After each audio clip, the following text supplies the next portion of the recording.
Come on into the library. It's a place where I love to be. Look in a book, here's a story for you.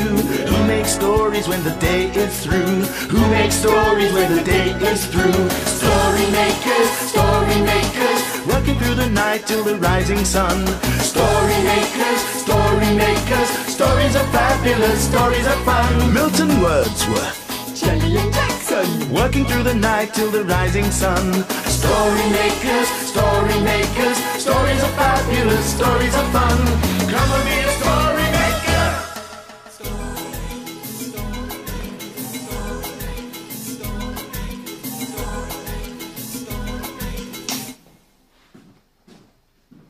Story makers.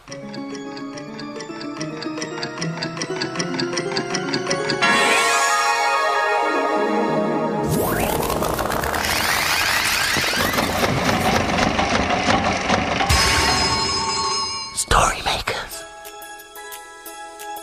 It's midnight. Hello. Has everybody gone? The sun is down, the stars are bright. Story makers come out at night.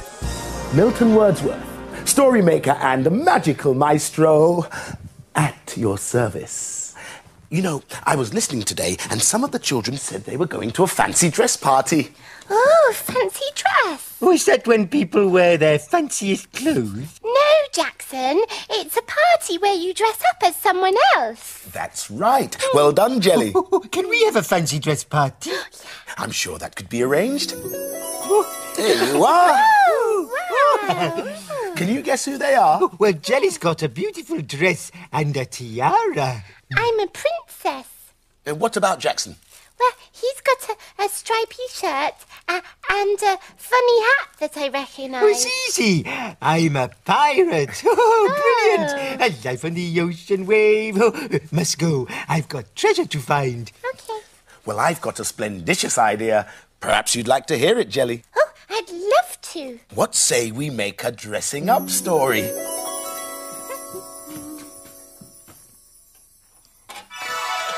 Perhaps you'd like to help us get the machine going. You do it like this. Imagine a story.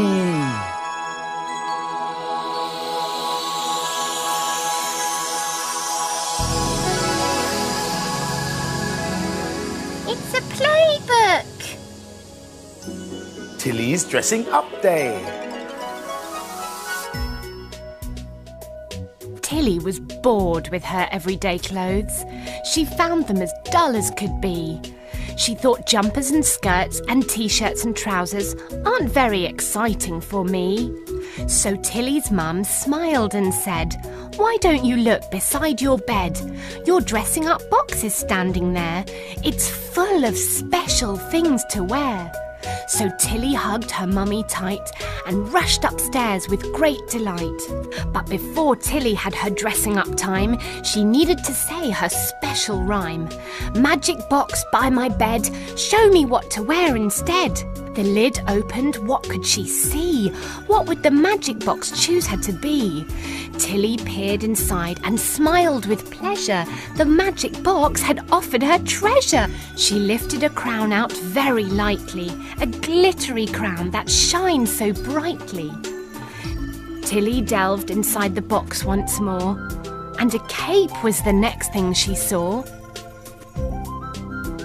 "I'll be a princess," she said with a twirl. "This makes me such a pretty girl." She gazed and gazed into the mirror, and her eye caught something all of a shimmer. For in the box lay a sparkling wand, then a tutu white and airy. With these satin shoes and ribbons of pink, I can be a fairy. But then she thought, I might freeze with clothes as thin and cold as these. I need things that are warm and fluffy. But will Mummy call me Scruffy? "I know what to wear," said Tilly. "Perhaps something bright and really silly. I'll be a clown with a shiny red nose." a curly green wig and big shoes on my toes. But then Tilly said, I can't wear this. It makes my nose hurt and itch. So back in the box, Tilly rummaged and pondered. She thought and her mind wandered. A spotty dress and stripes on my tights. Does this go together? I think what I need to finish it off is my hat with a special feather. Tilly smiled and jumped with glee. Mummy, she cried, come and see me. Tilly, you look lovely, Mummy said. But now I think it's time for bed. She was a bit like a model girl. Can we have a story about being a model? I don't see why not, my little cherub. We are the story makers after all. And we could use this pretty rainbow to put in the story machine to make a story about colourful clothes. Perfect. Now for the magical ingredient. Yes, imagination. Are you ready? Imagine a story.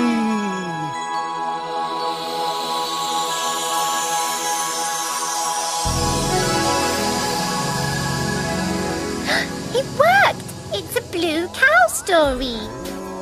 Blue cow becomes a model. In a field not far away is a herd of cows grazing quietly. One of the cows is most unusual. Blue cow wonders about the big world beyond her field. One day, Blue cow was munching grass when an advert showing beautiful and colourful clothes blew into the field. I wonder what it would be like to wear clothes like that. She's off again, said the other cows. So Blue cow caught the bus that stops beside her field. I'd like a return ticket to a fashion show, please. There you go, madam. Hold very tight. And they set off for a very fashionable place.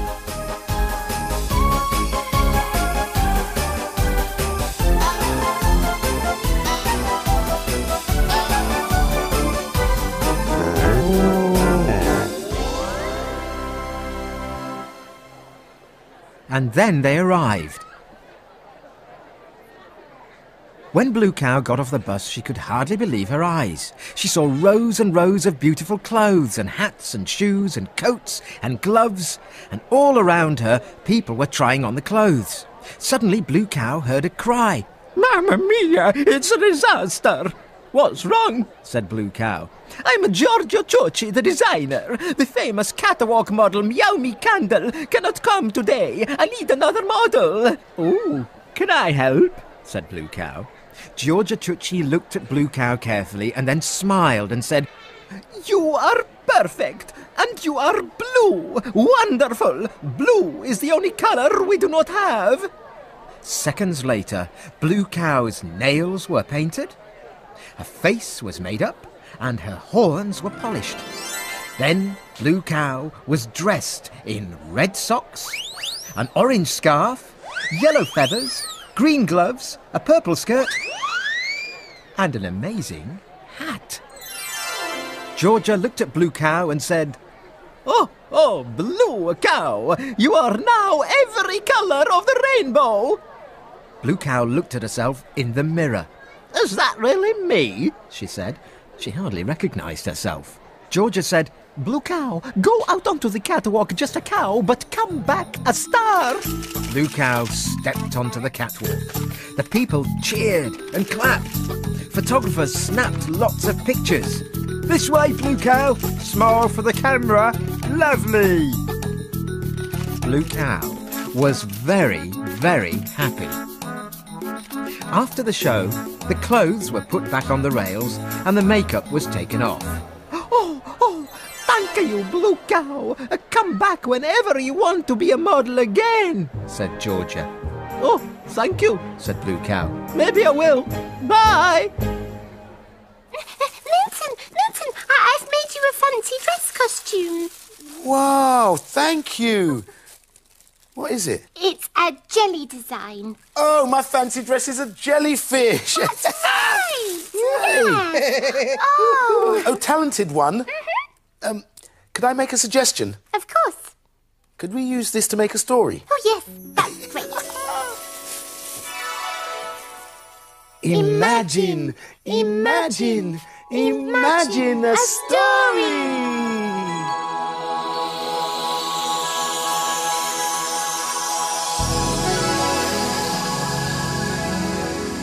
It's a Barnacle Rock story. It's called The Helmet Crab. Once upon a tide at Barnacle Rock, the seahorse baby woke up early. Rise and shine, everyone under the sea.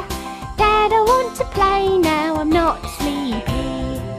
It's too early. Groaned Harry. Stay in the pouch. He started to snore. The seahorse baby was feeling naughty, so she floated out of the pouch. She hadn't gone far when she found a big cave to explore inside. The cave seemed to have an open window, which was very strange. I'm going to play forts in here, cried the seahorse baby. But suddenly, the window closed with a snap, and the seahorse baby was trapped inside. Later, Harry the seahorse woke up. Out you come, Littly. He yawned. When Littly didn't appear, he looked in the pouch. Where is she? Littly, Littly! What's up, Harry? Said Ellie, appearing from amongst the seaweed. Littly has gone. I can't find her anywhere. Cried Harry. Have you seen her, Barnacles? Asked Ellie. No, we've only just woken up. Chimed the Barnacles. Maybe Electra has seen her. No, I haven't seen her anywhere. Sparked Electra. I've just woken up too. What's that? Harry spotted the strange shiny object on the seabed.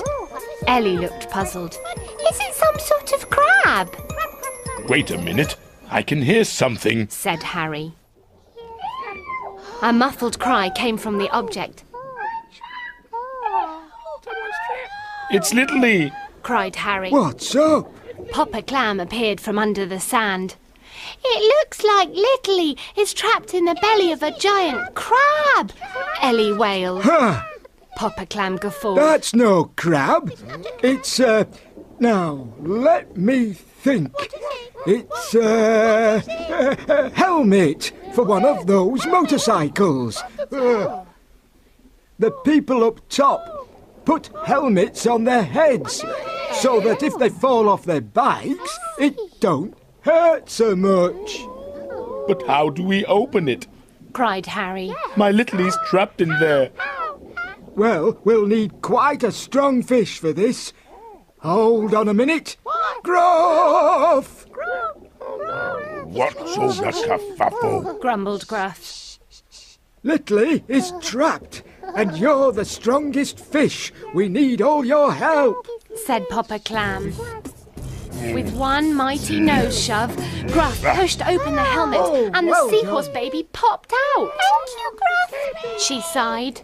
You mustn't go off without me. Said Harry. You're too little. Sorry, Dad. She whispered. Oh, we finished that story just in time for all the story makers. And princesses. And the pirates. Hidden away. The dawn is upon us. The morning is nigh. We've made our stories, and we bid you goodbye.